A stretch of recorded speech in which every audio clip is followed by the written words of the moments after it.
बच्चों, चलिए प्रश्न पढ़ते हैं। निम्न में से कौन सा विषमांगी उत्प्रेरण का एक उदाहरण है?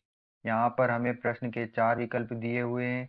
ए 4NH3 plus 5O2 Pt platinum 4NO plus 6N2O। B 2SO2 plus O2 NO 2SO3। C CH3COO CH3 plus H2O HCl CH3COOH plus CH3OH। D C12H22O11 plus H2O H2SO4 C6H12O6 plus C6H12O6। तो चलिए अब हम प्रश्न की मुख्य अवधारणा देख लेते हैं। तो यहाँ पर हमारे प्रश्न की मुख्य अवधारणा क्या होगी? तो उत्प्रेरकी प्रक्रम जिसमें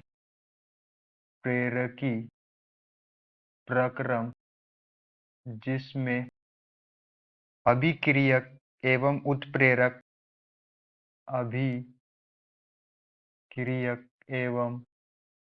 उत्प्रेरक भिन्न प्रावस्थाओं में होते हैं। भिन्न प्रावस्थाओं में होते हैं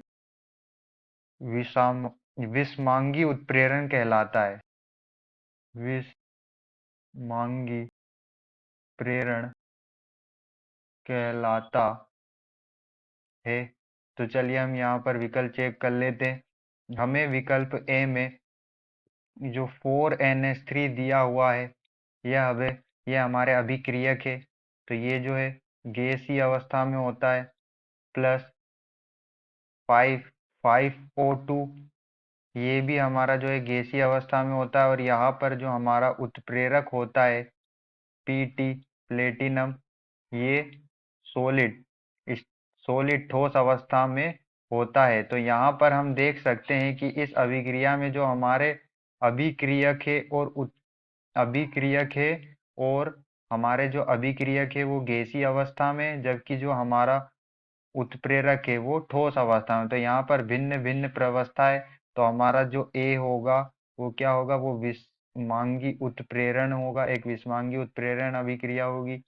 हम विकल्प बी देख लेते हैं। विकल्प बी में हमें 2SO2 ये गैसीय अवस्था में होता है, प्लस O2 ये भी एक गैसीय अवस्था में होता है, और NO ये भी गैस अवस्था में होता है, और 2SO3। तो यहाँ पर हम देख सकते हैं कि जो हमारे अभिक्रियक है वो गैस अवस्था में है, और हमारा जो उत्प्रेरक है वह भी क्या है? गैस अवस्था में है। तो यहाँ पर जो हमारा बी होगा वह विषमांगी उत्प्रेरण नहीं होगा, जबकि ये सममांगी उत्प्रेरण होगा। चलिए हम विकल्प सी देख लेते हैं। विकल्प सी में हमें दिया हुआ है CH3COO CH3। यहाँ हमारा जो होता है वह लिक्विड अवस्था में होता है, और हमारा H2O यह भी लिक्विड अवस्था में होता है। और यहाँ पर जो हमें उत्प्रेरक दिया हुआ है HCl यह गैस अवस्था में होता है, और CH3OH तो यहाँ पर हम देख सकते हैं कि हमारे जो अभिक्रियक है वो लिक्विड अवस्था में है, जबकि हमारा जो उत्प्रेरक है वो गैसीय अवस्था में। Cl जो उत्प्रेरक है हमारा वह भी गैसीय अवस्था में है, और हमारे जो अभिक्रियक है वो लिक्विड अवस्था में। तो जो हमारा C होगा वह भी विषमांगी उत्प्रेरण होगा, क्योंकि यहाँ पर अभिक्रियक और उत्प्रेरक की प्रावस्थाएं जो है वो क्या है? अलग अलग है। हम अब विकल्प डी देख लेते हैं। विकल्प डी हमें दिया हुआ है CH12 C12H22O11 H12H22 C12H22 O11।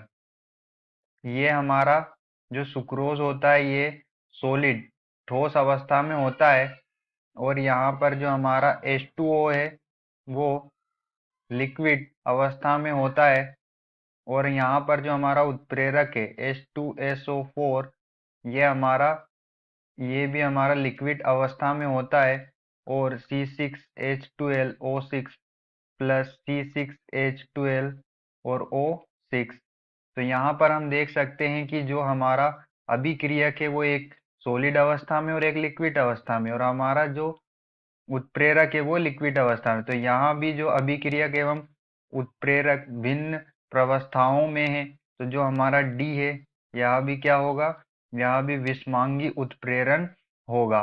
तो यहाँ पर हमारा जो ए है वो भी विषमांगी उत्प्रेरण है, बी जो है वो हमारा विषमांगी उत्प्रेरण नहीं है, सी हमारा विषमांगी उत्प्रेरण है, और डी भी हमारा विषमांगी उत्प्रेरण है। तो ए, सी और डी हमारे क्या है, विषमांगी उत्प्रेरण है। आशा करते हैं आपको समझ में आया होगा। धन्यवाद।